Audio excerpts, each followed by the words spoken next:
Hello, welcome back to my channel, and welcome back to Z.A.T.O. I love the world and everything in it.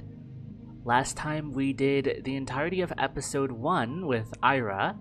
We kind of got the entire backstory of their relationship between Ira and Asya, and we ended off on a very sad note, I guess. We saw Ira crying and she was pushing us away, and I don't know what's happening, and I just want my daughter, my girl failure daughter Asya to find out what's wrong with her.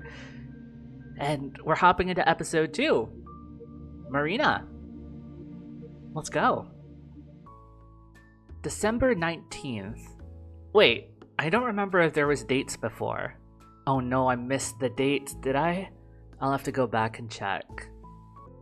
The inside of the Z.A.T.O cafe is warm. It looked like that way whenever I walked past its huge glass windows. The whole interior basked in golden light. I did feel tempted to enter a couple times, but whenever I saw my classmates there and realized they'd see me sitting at the table all alone, I just kept walking. Oh, I did do character voices, didn't I? Okay. Apologies if they'll be slightly different than they were in the last episode. You've really never been here before? Well, there's a first time for everything. You gotta try their bird's milk souffle. So good. Alright. I think my mom brought something home from this cafe a couple of times. Eclairs, Medovic, some other sweets. I don't remember much, but they must have been good. I always buy my own treats at the store. They're cheap and tasty. Yeah, cheaper than these for sure. Oh, you got something else? I like kartoshka more. Why didn't you recommend it then? They only had one left. Seriously? Hey, don't misunderstand. You just look like a bird's milk kind of person, you know? What's that supposed to mean? Don't worry about it. Just take a bite, Do you like it? It's wonderful. See? Marina is drinking coffee. She seems like a nice girl. At first I thought she was trying to mess with me or play some sort of prank, but now it doesn't seem so. When she pulled me all the way down the stairs, I thought she'd want to talk outside our school. No way, it's cold as hell. Let's go somewhere comfy. So she said. I glance around. I suppose it is pretty comfy. Most of the customers seem to be other school kids, though the adults are probably at work. We sat at a table in the very corner, nestled just behind the window panes and a good distance away from everyone else. I looked back at my teacup. I wonder what Ira would order here. Oh my god, she's thinking about her. Right. Marina? So you know I met Ira yesterday? Did you see us? She chews and shakes her head. Nope. Then she told me about it. Huh? So yesterday, as far as I know, I'm the last person to have seen her. You met Ira. When exactly? I'm not sure. Around 8 in the evening, I think? Yeah, that lines up. She rang my intercom at 1/2 that. She came to your house? Yes. The lack of music is unnerving me. She asked me to come out and her voice sounded distressed. I invited her to come inside, but she refused. No, please, just come down. I need to talk. So I ran down, and... Aw. She looked so shaken. I've never seen her like that before. Not in a long time, at least. Yes, she looked rough when I saw her too. Right? I tried to calm her down, but she kept sobbing. I can't. You were right. I shouldn't have. I think... I don't know. I don't think I can help it anymore. I don't want to go. It's okay. It's okay. You won't go. Ira, you won't go. No, I know. There's no more time left. That's it. I'm out, Marina. Don't say that. We can fix this. You can still... No. I can't. Nobody can. I can't even write anymore. I can't write anything. Ira... I held her while she stood there weeping. I kept saying the same stuff. She kept saying the same stuff. I didn't know what to do. Then she said... She saw me. Just now. Before I came here. Huh? That freaking... weirdo. Asya. She saw me like this. She saw me...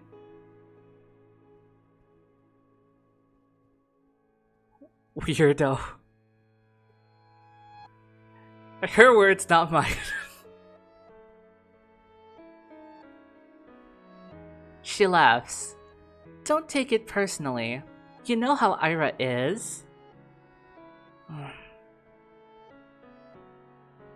She seemed to cool down a little after that. Hey, you sure you don't want to come up? You can stay over at our place if you don't feel right. It's fine. I'm okay. I'll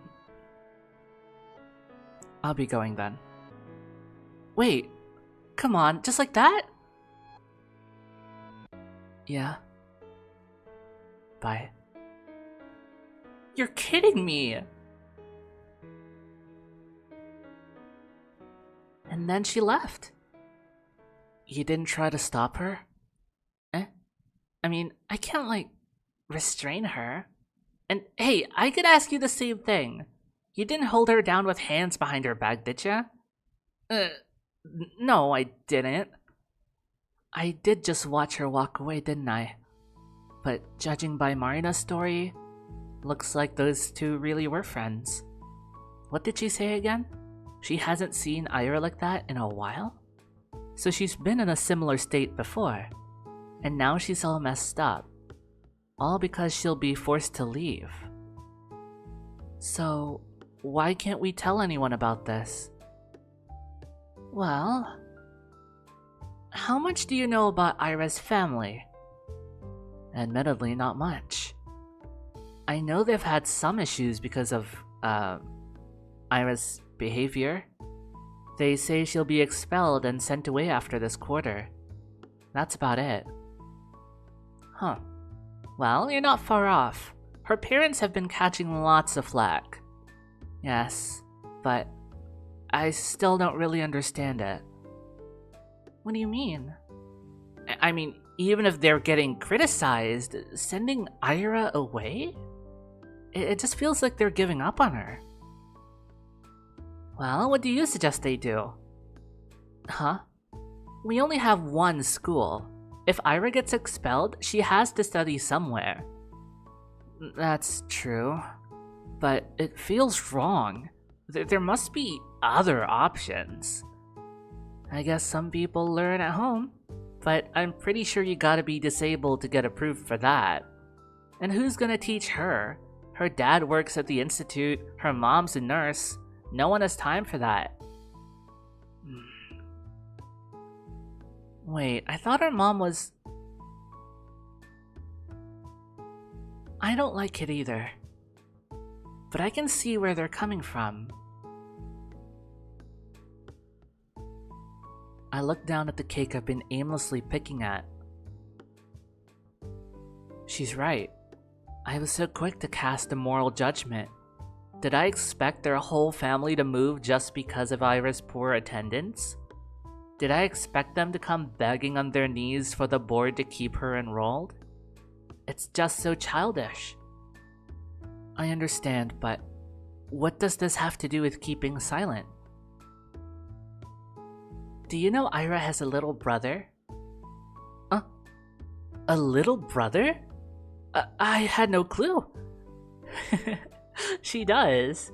His name's Tolik. Funny kid. I really had no idea. That's okay. You see, it's true. Ira's parents haven't had it easy, but Tolik's got it so much worse. You know how when adults are cruel, they try to be subtle about it? Kids don't. It's not so bad when you're in kindergarten. Sure, some kids won't play with you because their mommy told them not to, but they're still too small to really get it. It sucks, but it's not the end of the world. However, he's going to school next year, so right after his sister got expelled. That's one hell of a legacy to walk into. Oh no. No pressure, right? At least nobody will expect too much from him. Don't say that. Sorry, bad joke. But my point is, everyone knows that it's gonna get worse. I can imagine. Yeah. So, on top of all of that, picture how people will react if they find out his sister was unstable. Huh? Ira's already prone to anger. You've seen it yourself, right? Now imagine adding hysterics to the mix. Sobbing, panicking, acting strange. Not a great look. Well, that's a bit crude. I wouldn't call what Ira did hysterics. I wouldn't either, but you know how they're going to paint this. Word spreads fast. You say anything to the teachers or police, the next day everyone in town will know. That's why I don't think it'll help anyone, Asya. But maybe it could give them a clue. What clue? Well, if anyone should give a testimony, it's me. I saw her last, right? Oh, right. That makes sense. Well, I told them I saw Ira from our apartment window around that time. You know, without the part where I came down to talk. But I don't know how helpful that'll be. She seemed to go in the direction of her house after we met. But I didn't exactly,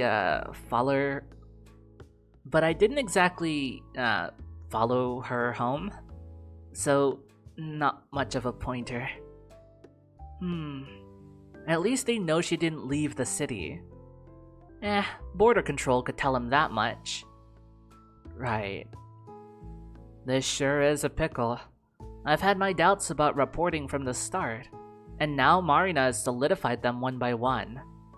Tolik, this really could harm Ira's little brother, but if that's the case, are we really supposed to sit back and do nothing? I don't like the idea of that. There's one more thing I wanted to clear up. One burning question Marina must know the answer to. Oh, by the way, you seem to be a good friend of Ira's. Maybe you know something about this. Good friend is generous. Huh? I mean, I guess I am. Just don't tell Ira that, she'll break out in hives. Oh no. Really? Yep. She said my jokes get on her nerves. Can you believe that? Yeah, I believe that. What? Mean? Sorry. I'm used to the abuse. Wait, that gives me an idea. Huh? Let's climb a roof and yell some crap like, Irochka Marinochka, best friends forever! That girl will come back just to choke us. Oh, wow, that's so smart. Ain't it? But the roofs are slippery this time of year. Aw, boo. We'll tie a rope around you then. Why me? You seem lighter. That's it? Don't worry, I'll hold you real steady. I have a strong center of gravity. So I'm doing the screaming then. Exactly. Oh, no. I'm no good at that. Don't worry, I'll just pretend to lose grip on the rope. You'll shriek your lungs out. I refuse! How long has it been since I last chatted with someone like this? It feels like forever. Marina, huh? We keep talking and I don't feel uncomfortable, not one bit. Really, I haven't felt so carefree speaking to a person in a while. Should conversations be this easy? It feels like I'm cheating. Especially considering the circumstances. Just yesterday, we both saw Ira agitated and crying her eyes out. Today, we learned she never came back home. It's supposed to be terrifying, but for some reason, it's as if both of us are certain we'll see her again. As if there's no way things will not turn out okay. They have to.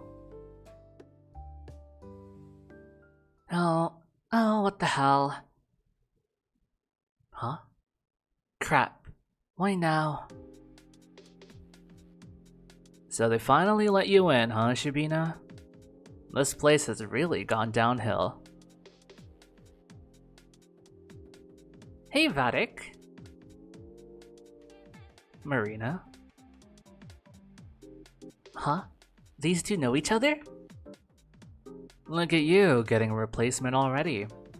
Can't blame ya. But come on, Shibina of all people? He looks at me. No offense. You're keeping tabs on all my friends? How flattering. Asia, he's in love. Yeah, in your dreams.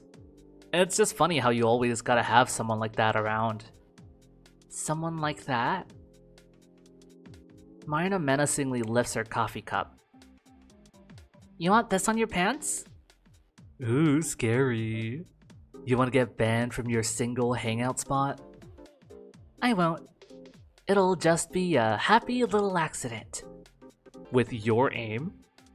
Look who's talking. Asya, this guy couldn't aim for the toilet till he was 11. His mattress, however... Shut up, that's not... Garen makes sure none of his buddies heard that. He glances back at us, trying to look unbothered. Why am I even talking to you? Good question. Wasn't she your best friend or something?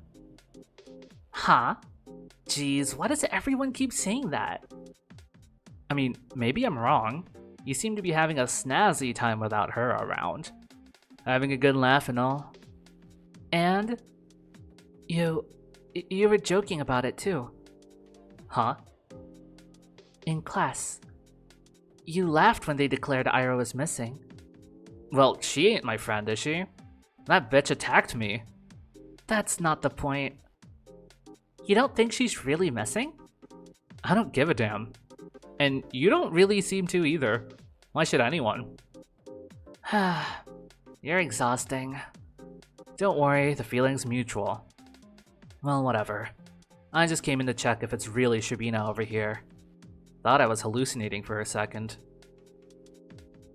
So what, they let you out in public now? Must be a big day for ya. Having fun? Having fun. She was, before you showed up. 1, not talking to you. 2, learn to take a joke. Whatever. My boys are waiting for me. Ciao, ladies. Enjoy your evening. Why, thank you. With a sneering grin, Garen strolls back to his friend group. What the heck was that? I guess I shouldn't be surprised at running into him. Other kids hang out at the cafe all the time. Even so, it's like a bucket of cold water just got splashed over my head.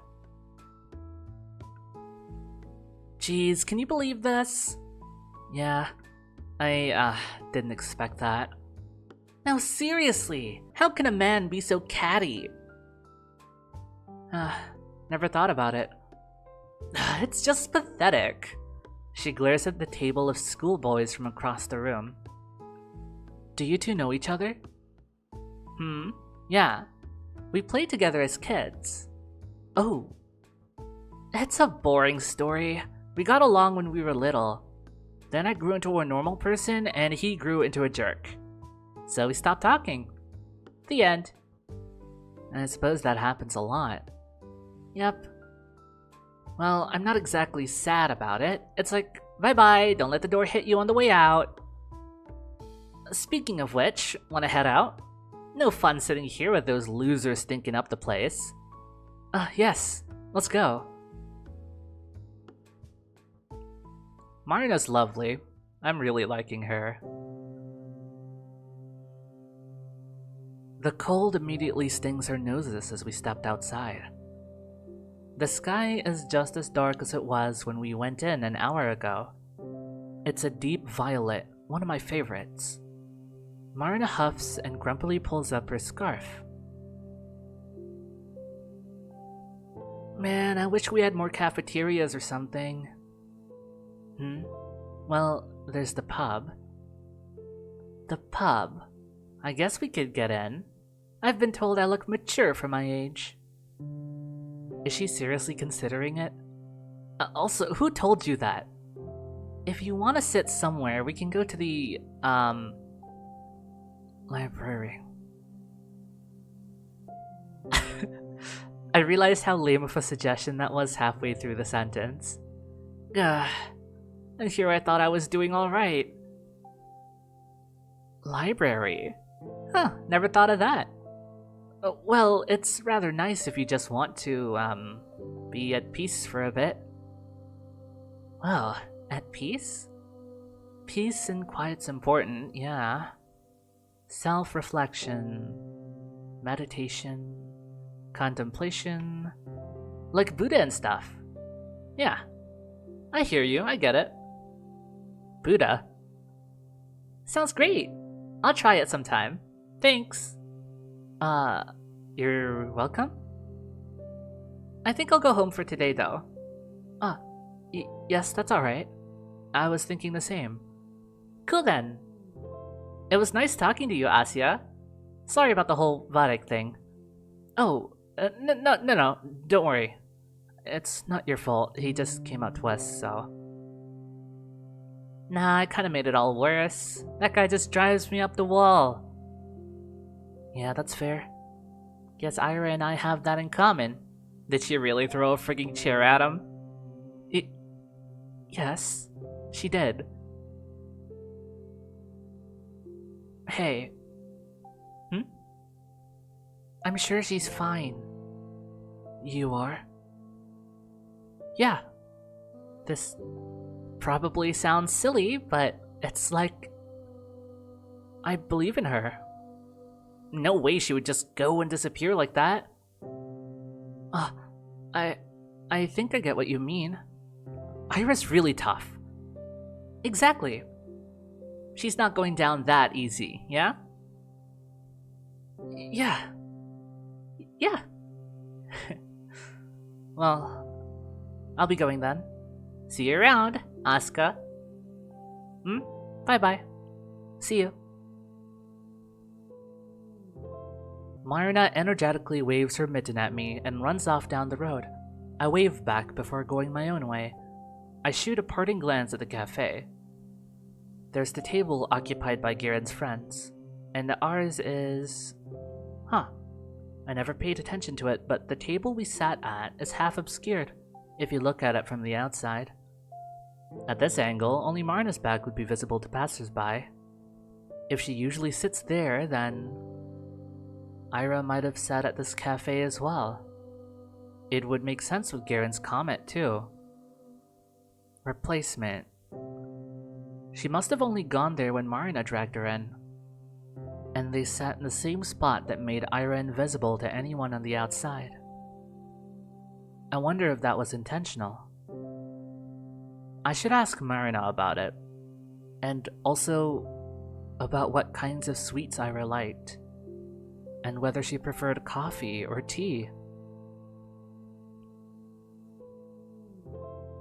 I can't wait for Ira to come back.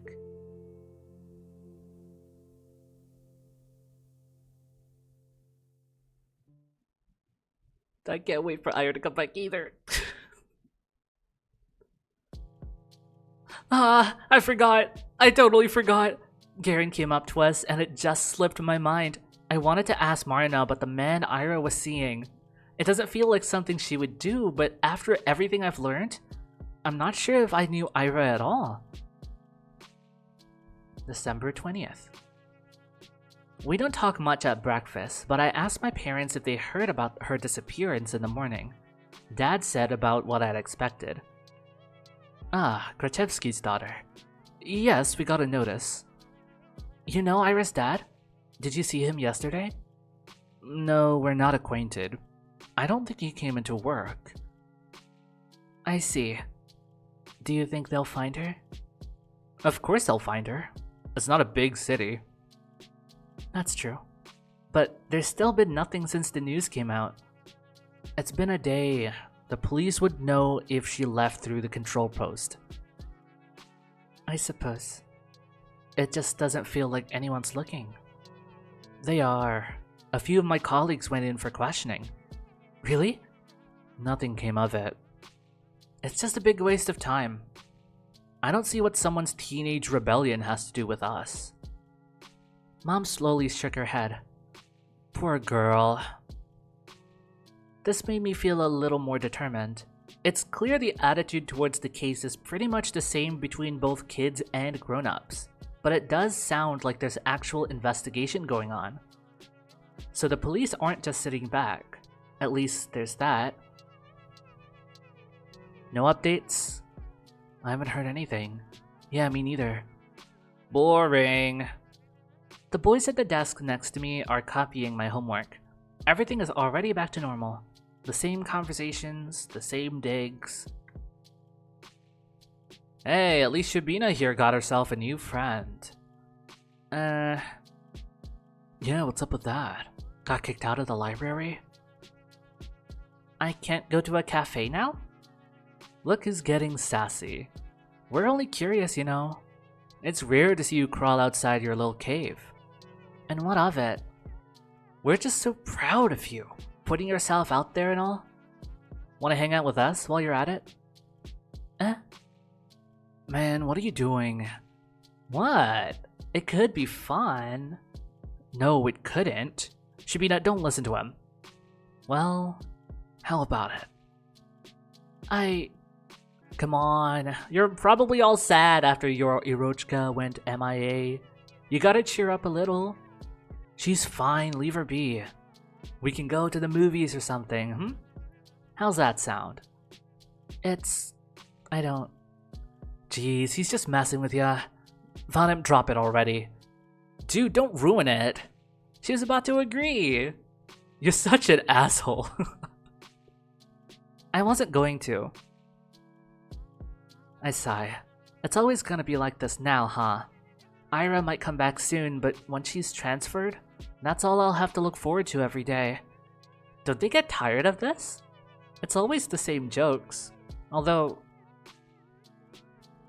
It won't get any better if you keep doing this. It will only get worse. Worse, huh? I'm trying to imagine what that'd be like.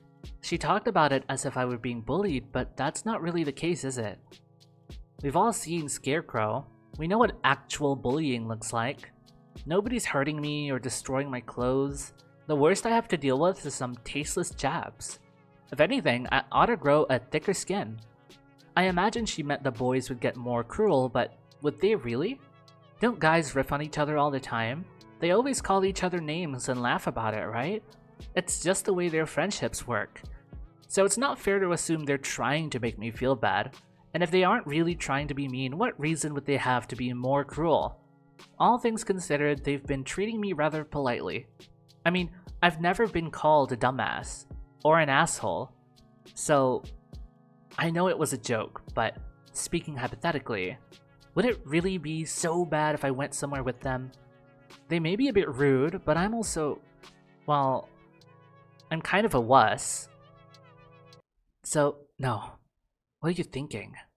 Huh? Did you forget? What? Did you forget the last time they caught you all alone?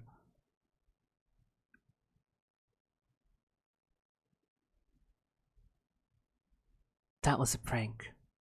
That time No. It was my fault. I just overreacted.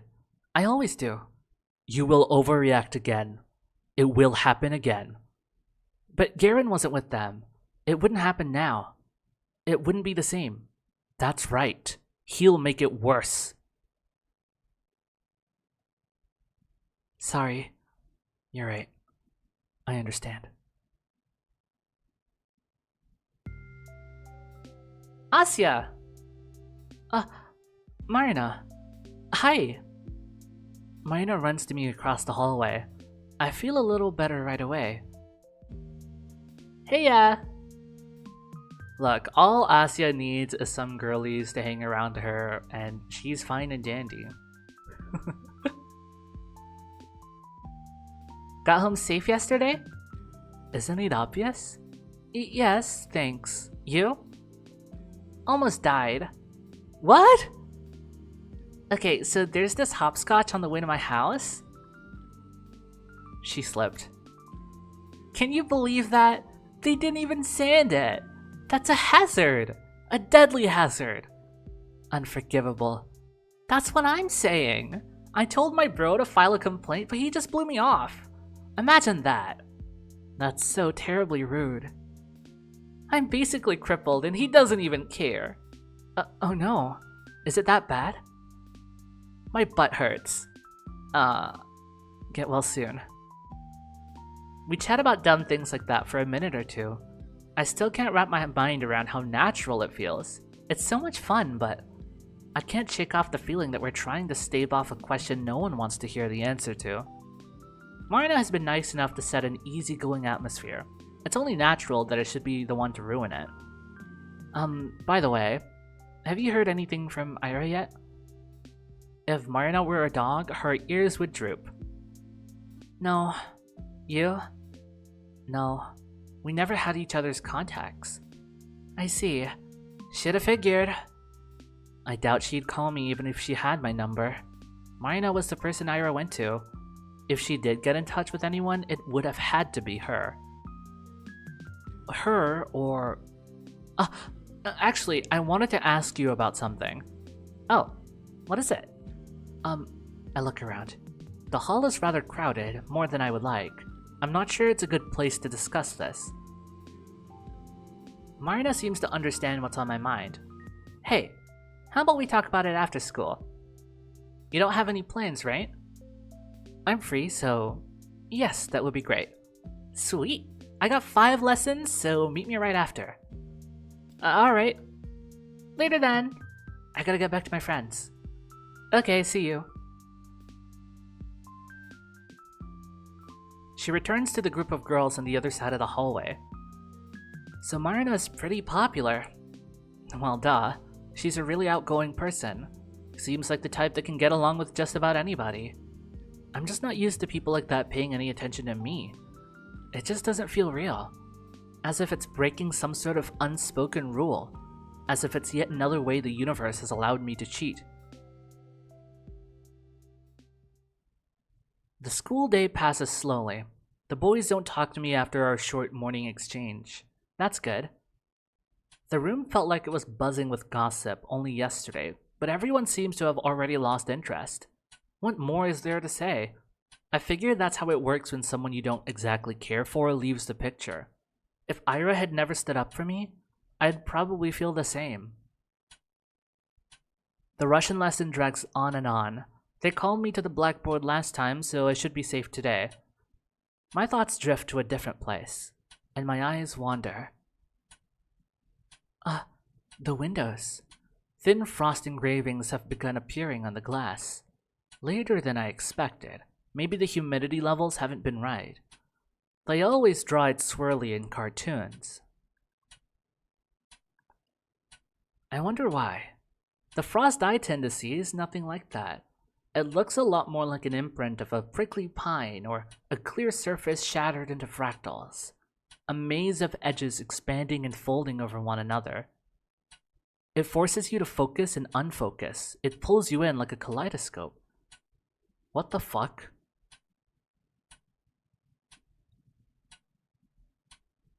Huh? It makes it so that you look at it, into it, and through it. How big does this thing go? What is happening on screen right now? Into the same repeating pattern of white barbs, an ornament of needles upon needles upon needles upon needles upon needles upon needles upon needles. A glass that's shattered without being broken. An edge without a piercing point. I think I've seen something like that before. Right. Oh my god, that's a different one underneath.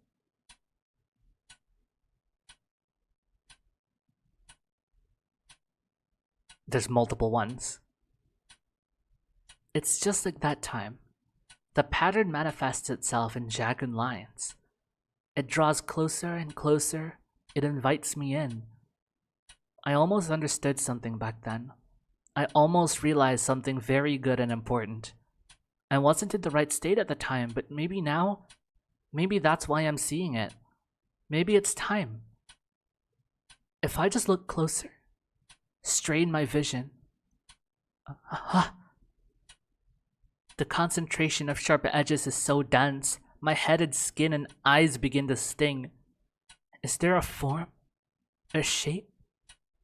A sign? A number? No. It's not enough. If only I... No, it's too much. Too bright. Too beautiful. It's so overwhelming. My eyes blur. It's so beautiful I might cry. It's too much, it's too much, it's too much, it's too much, it's too much, it's too much, it's too much, it's too much, it's too much, it's too much, it's too much. A bird flies past the window. Huh? I look around. Everyone is quietly writing in their notebooks. Did anyone hear that? Did anyone see? My eyes snap back to the frost-covered window. It's lovely.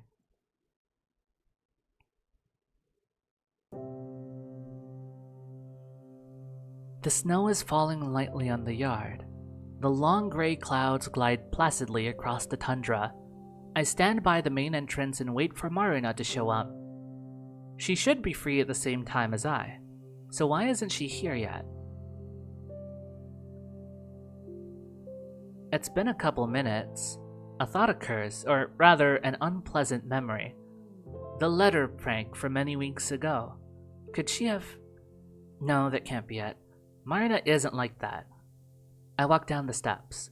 She might have thought we were meeting in a different spot. It's not like either of us specified we'd be at the school gate. It must be a misunderstanding.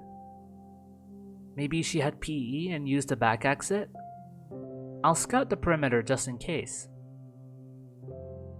The snow around the yard is deep and somewhat bothersome to trudge through. Because of that, when you see someone go behind the school, you know they're either doing sports or trying to smoke without being noticed. I don't believe Marina smokes though. Oh, I hear soft voices coming from behind the gym. Aha! Marina's class must be getting out of PE. I knew it. Maybe I can catch her there. Don't mess with me. Stop playing fucking dumb. Quiet, damn it. I told you I don't know. I'm sorry. What? You know what's going on, don't you? Think I forgot? He's been saying random shit, staring at nothing. Mom's getting real worried and you know this, right? Right? The boy's voice is so shaky, it takes me a moment to recognize him as Garen. Wait, Garen? This anxious? You had this, Marina. Farek, I'm begging you, please. Please. I don't know what to do. I'm sorry. I don't know. I wish I did, but... But you got better. Listen, don't give me that. I have a pair of eyes, alright? I know you're not the same or whatever, I get it. But you're functional. So I need to ask you, please. What? Crud! I wanted to back off all sneaky like. Man, did that backfire? Why did I have to slip? Asya? You...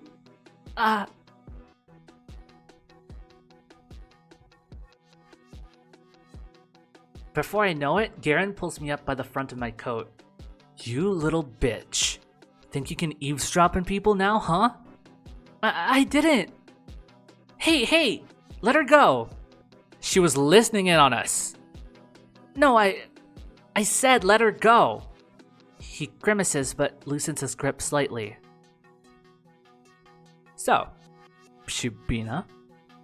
I was waiting for Marina. We were supposed to meet up after school. That's right, we were. Though, I thought we'd meet by the gate. You weren't coming, so I thought I'd look for you. And when I crossed the corner here, I slipped and fell. Jeez, are you okay? Yes, I think so. So what, you're saying you didn't hear shit? No, nothing. Yeah, right. You suck at lying, Shabina. I'm not. Damn it, Vatic! Drop it already! Whatever. Sure. Ah! He almost throws me to the side. Marina runs up and saves me from yet another humiliating fall. Piece of shit. I don't believe you for a second. Try and blabber about this to anyone. See where it gets you. Watch your tone. She's got nothing to do with it. You're defending her? Why? You know she just heard all that stuff about you. You want help or not? Garen clenches his fist. Marina doesn't look at him, instead helping me get the snow out of my clothes. So you have a way. We can talk later. Oh, wait, no, why not now? I mean, she totally heard everything we said, right? Might as well. Actually, why don't you do a little recap? How about it? Come on, go ahead. Huh. Think you're being clever? This'll come to bite you in the ass, Marina. Yeah, I think I've had enough of you today. Asya, let's go. She grabs me by the arm and pulls in the direction of the schoolyard. Does she just like dragging people around? Hey, Marina! You know where to find me. Marina doesn't turn around to see Garen's barely hidden pained expression. He glares at me. For some reason, it doesn't scare me at all.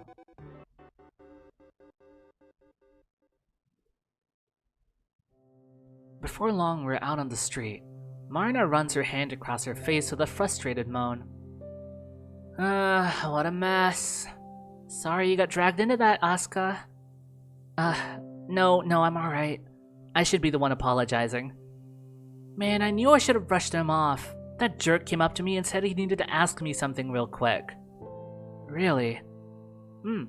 I thought, well, if it's only for a minute, worst mistake of my life. I'm sorry. Maybe if I came faster. Cut it out. That's what I get for entertaining him. So, how much did you actually hear? Huh? It's like I told you, I didn't catch anything, I just slipped. Really? You can be honest, I won't bite. No, I'm serious. I only heard some muffled voices. I didn't know it was you. Okay, that's cool then. So, is everything fine? He was in a really bad mood. No kidding. Been a while since I last saw this guy so cranky. I'm all good though. If you say so. Please be safe. Tell that to Vadik. That squirt better watch out. She proudly slaps her bicep. I've been to the gym. I've held weights. 10-kilo deadlift. That bum doesn't know who he's messing with. Whoa. I'll let him know. Marina's voice sounds so carefree. Does she really believe me? If Garen's right about one thing, it's that I'm just no good at lying. But you know what? That doesn't matter. Marina would be happiest if I forgot about it all, so that's what I will do. Then my lie will circle back to being true. Bet you didn't think of that, huh? Well, Asya, you are assuming that she wants you to forget about it. Anyways, I'm hungry as hell. You wanna grab a bite? We can go hang at Zviazdochka again. Zviazdochka's nice, but I don't have that much allowance left. Ooh, I hear ya. Wait, don't tell me I made you empty your pockets yesterday. I didn't know you were running short. No, don't worry. I'm glad we went. I've been looking for an excuse to eat there anyway. We could get something from the store this time if you don't mind. Sure thing. I was just thinking, wow, it's perfect walking weather. It really is. We leisurely make our way down the street, chatting about this and that. Turns out, Marina goes to the cafe several times a week with different people. Classmate A on Monday, classmates B and C on Wednesday, classmates D, E, F on Friday, and so on. Sounds fun in theory, but I'd probably die if I had to live like that. It's not that bad. If I really don't want to go, I don't. Still, it must cost you quite a lot. I guess? I get plenty of allowance, so it's whatever. Oh, I see. That's nice then. It's good when parents are so understanding. Though I wasn't really talking about money. Ha! I wouldn't know. I live with my big brother. He doesn't care as long as I don't bother him. And I don't bother him as long as I have cash. It's like we have a contract. Oh, wow. That's pretty cool. You think? Yes. I mean, it sounds fun living with your sibling. And you get to eat treats at the cafe all the time. Not all the time. You think that I'm some sort of sugar addict? So that's where you get all that energy. Now listen here. I'm joking. No, I'm serious though. I don't just stuff my face there every day. We go to the movies pretty often. You know, at the community center. You could tag along sometime if you want. You mean it? Of course. The more the merrier. Though, I don't know when we'll get any new films over here. Oh, I heard they're bringing in an American flick next week. We have to go. Really? I'd love to. Then it's settled. The whole time Marina and I are browsing through the aisles of the department store, I can't get this invitation out of my head. We'll go to the movies. We'll go to the movies! To a Hollywood film, no less. I'm so happy it's Saturday. A new weekend comes soon enough. Isn't that funny? I got the same kind of invite just earlier this morning. But everything about that, even if those boys were only joking, everything about that made me feel disgusting. Funny that. Man, I can't wait to get out of here. The store? The city, dummy. Really? What, you don't? Well, I like it here. I think it's very pretty. Can't argue with that. I just wish there was more to do, I guess. I know they're planning to expand the place. They'll take the barracks down in spring to build new blocks. And then there's talks about a new sports complex. But that stuff will take freaking years. I'm bored now. Oh, I had no idea about the barracks. Really? You really live under a rock, don't ya? It sure seems like it. Well, now you know. Point is, there's jack to do all here. Can't wait until I'm done with school. Just a year and a half left. Do you know where you'll study already? No clue. I'll see where life takes me. I'm a person of countless talents. Who knows which one will be my calling? Whoa, really? That's pretty amazing. I don't have that many skills, I think. Well, it's all about the mindset. I'll make bank anywhere if I just put my mind to it. As long as it's not math, or bio, or English, or chemistry, or physics, or Russian, or history, or lit. Wait a second.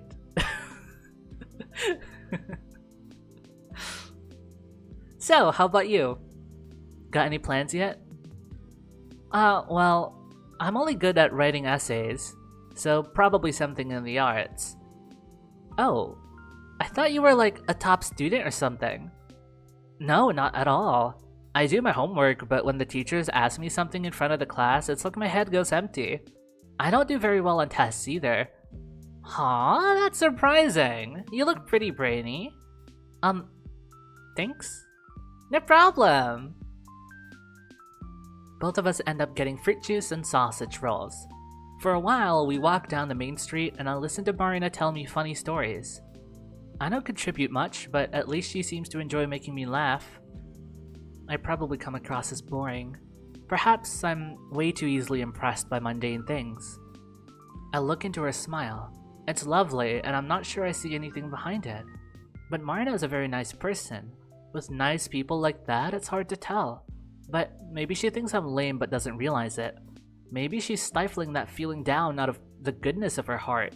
Maybe one day it will become too heavy, too unbearable, and that's when she'll explode at me for all the times I've acted strange, or looked too ugly next to her.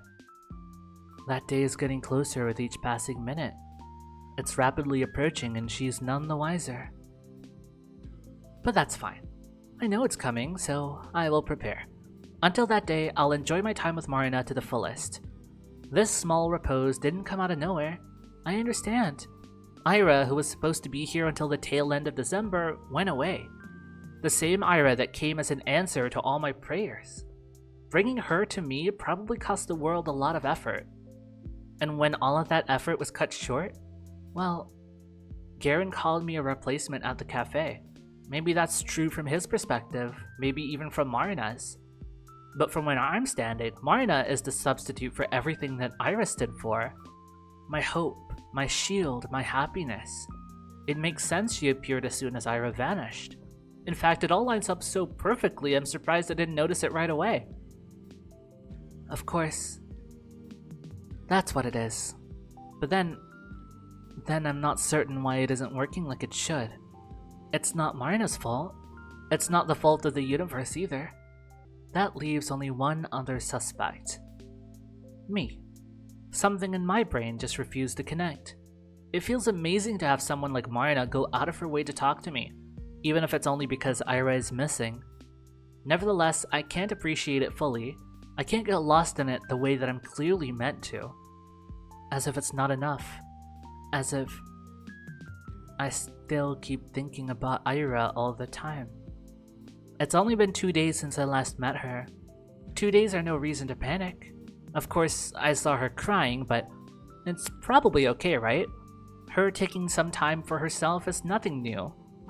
And she's really tough, so she'll be fine. Of course she will. Everyone being so blasé about her vanishment seems vapid, but when you look at it objectively, the situation isn't that alarming. I'm just being a crybaby like always. Then again, that is a harmful way of thinking. If I believe the universe has let something bad happen to someone like Ira, then I'd be doubting the world's sense of justice. Not only that, but I would also be rejecting the privilege I've been given. I want to draw an apt comparison, but all of my metaphors are falling short. Maybe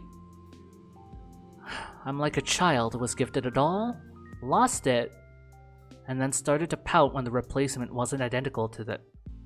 No. See? That's what happens. I start comparing wonderful people to toys. What's wrong with me? Even when I'm trying to explain how ungrateful I'm being, I find the most despicable way to do so. I really don't know if I have a soul at all. Are you okay? Marina looks at me expectantly, holding her hands up to the hot air stream. In our aimless strolling, we've reached the warm vents next to the back entrance of the research center. The snow around the chutes have melted, forming uneven splashes of dark soil lovingly sprinkled with months-old cigarette butts. Yes, why? You look kinda down. If you're tired of my blabbering, you can just say so. I can get a bit carried away. No, I was listening, really. Yeah, I just figured you're too polite to tell me to shut up. I wouldn't. I like listening to you. Honest? Yes, honest. Your stories are fun. And you have so many friends. I'm surprised that, um, I appreciate you making time for me at all. Please, am I supposed to sit on my butt eating cake while Ira's gone? I mean, just yesterday... We actually have important stuff to talk about. And heck, it's nice to break off from the schedule every once in a while. Variety is the spice of life, yeah? Ah, right. I kinda put a damper on your plans. Sorry. Dude, I just said it's cool. I like talking to you. It's, like, relaxing. Relaxing? Yep. It's weird saying that with the disappearance and all. But when I discuss this stuff with you, it doesn't feel so scary. Ah, that's amazing. I've actually felt that way since yesterday. I thought talking about such things would make you anxious, but it doesn't feel that way at all. Right? Now that's scary. What kind of therapy is that? It's pretty strange. Speaking of which, you wanted to ask something? Right, yes. There's this rumor going around and I don't know if I believe it. Maybe you know. Was Ira seeing some, older man? This. Figures you'd hear it eventually. Yes, I thought it might be true at first. That Ira could have eloped with that person or something like that. But you never mentioned anything of the sort, so it's probably just gossip. Elope? Ew! Ew? Why? I thought it sounded quite romantic. Romantic? The guy is like 35! Well, love has no age, right? Yuck! Don't go around saying stuff like that, it's dangerous! My face goes red. Did I really say something that embarrassing? Okay, well, I don't usually say anything when others bring this up. Like, if someone asks me about it, I go, man, I've never seen her do anything like that. What a load of crap. But you, I think you'll understand. Eh? That's my brother. Oh. Huh? That guy. The old guy. It's my bro. So Ira and your brother are... No, they're not like that at all. Gross. She sticks her tongue out as if she's about to gag. That bad? I would literally die. Oh no, but, what's going on then? If you don't mind telling me? It's fine. I think if anyone should know, it's you. Really? I can trust you, right? You're not gonna run and tittle-tattle the first chance you get, yeah? Of course. I mean, of course not. Thought so. Anyways. My brother, Lev, he works in the labs. Like, the ones at the research complex. He's been helping Ira. Helping? With what? I guess you could call it managing her stress. Huh. She has a kind of neurotic condition. Sometimes her head just goes haywire and there's nothing she can do. Lev says it's some brain chemistry stuff. I can't say anything more than that. So when she got angry at our classmates... No, that's Ira at her soundest, if you can believe it. Oh, you know it when you see it. Sometimes she just can't focus on anything, any sound, any person. Sometimes her mind gets tangled and she starts to panic. Things like that. I see. You think she was, tangled up the day we saw her? Yes, absolutely. It hasn't been that bad in a long while. Not even a year ago when she just started treatment. All along, this whole time I had zero clue. The more I learn, the stupider I feel. Just picturing her going through all of that makes my heart ache. Poor Ira. We're lucky, really. I mean, I don't know where she'd be if Lev refused to help. There's only so much I could do, but he got Ira the meds. Meds? Some pills to keep her head in check. They're not the type you can get from a pharmacy. You mean illegal drugs? What? No, don't make it sound so scary. Sorry, maybe I misunderstood. Jeez, it's nothing that bad. It's just a new type of pill, so it's hard to come by. Oh, wow. Well, anyway, I doubt Ira followed Lev's recommendations to a T, but at least she got better for a while. That's incredible. Your brother must be an amazing person. Both of you. Yeah, stop it. I didn't do much. Probably annoyed her more than anything. I'm sure you were important to her too. Huh? You think so? Well, who knows, who knows. Ira rejected the therapy after all. What? She just flat out refused a month ago. Stopped taking her pills, stopped coming to our place. And, well, you saw what happened. But why? She was feeling better, right? You said it helped. Marina solemnly shrugs. She just decided that she didn't want it anymore. Meds can have some awful side effects, so I can't really blame her. Still, I wish she talked it out with us. Without the pills, those little states will only worsen. Why didn't you say any of this earlier? Huh? Why would you keep this to yourself? Why wouldn't you tell anyone she might be in danger? What if she gets injured when she's in that state? Are you seriously asking me that? I told you why we can't go around telling people she had issues like that. Think about her kid brother for a second. Think about Ira for a second. You really think their family reputation is worth more than her safety? That's not right at all. Jesus, Asuya, I'm not saying that. Look, let's say I told the police about Ira's problem. Let's say I told them Lev was helping her. What then? What would that change? Would it point them towards a location? A culprit? Maybe it'd give them a motive? Yeah, I guess there's that. But so what? What do you mean, so what? They'll know she didn't run away just because she was rebelling or throwing a fit or anything silly like that. And then everyone will understand it's serious. Everyone will work hard to find her. Maybe the whole city will band together and...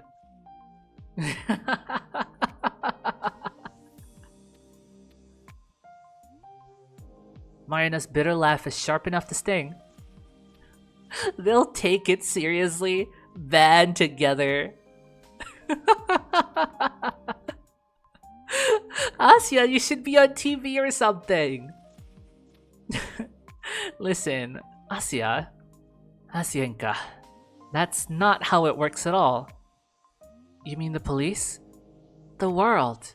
You think everyone will suddenly feel bad for her? That's cute. Let me tell you what people will actually say. People will say, "Oh, that makes sense. I always thought there was something off with her. That's right, she was totally messed up in the head. Yeah, this was bound to happen. Sick people can just snap. It's sad, but what can you do? No point in looking now. Betting a 10 she killed herself in a ditch. Betting 100 she froze to death." Shut up! Don't say that. Stop lying to me. I'm not lying, damn it. That's how it's gonna go and you know it. They'll turn it into an excuse to gossip more. They'll turn it into an excuse to brush her off. Her life, her choices, her disappearance, everything. Even if Ira's really gone, everyone will remember her as that. She'll be the basket case that always had it coming.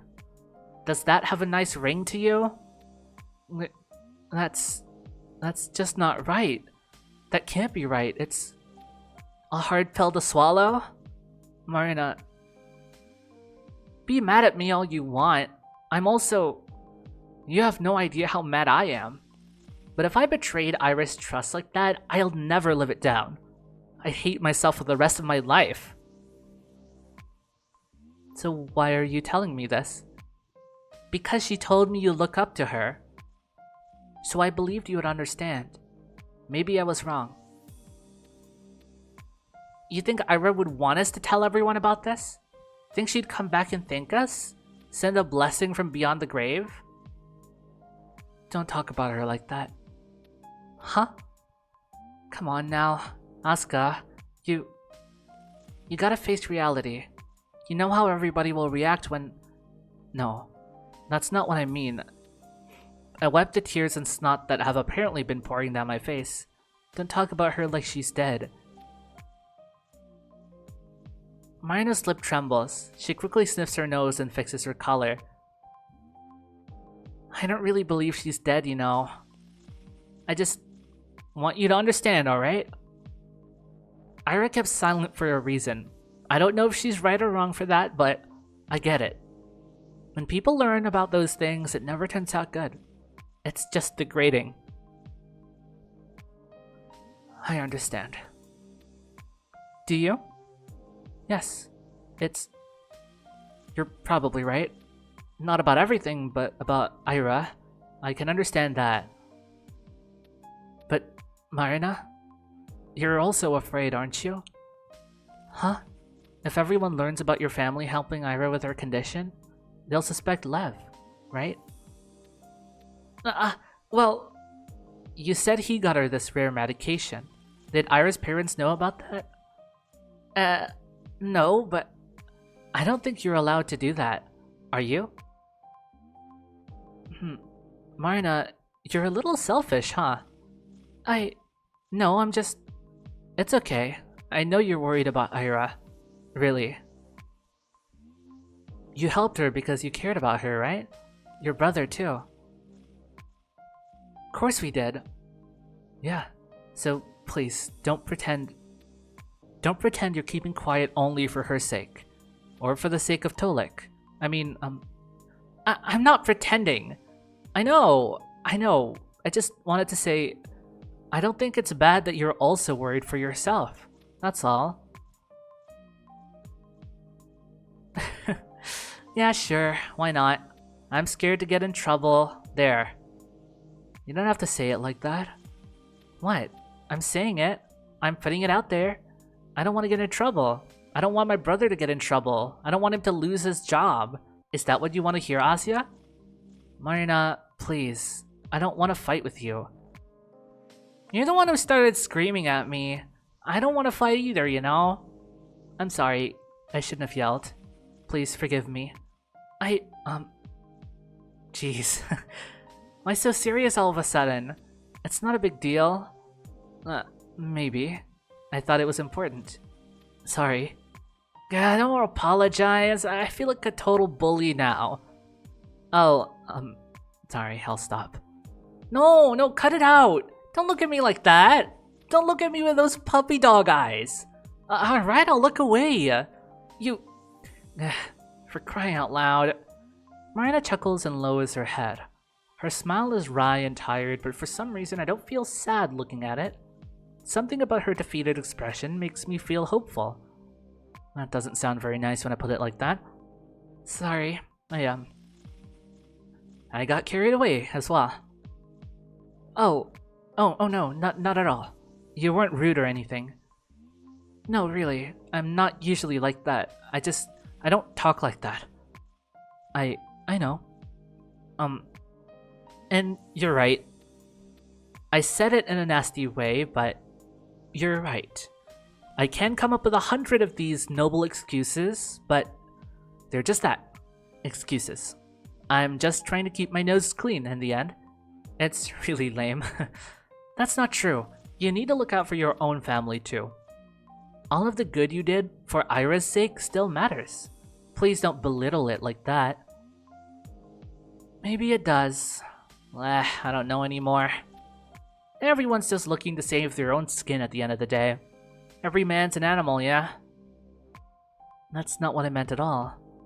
No? I think you're still a very good person, Marina.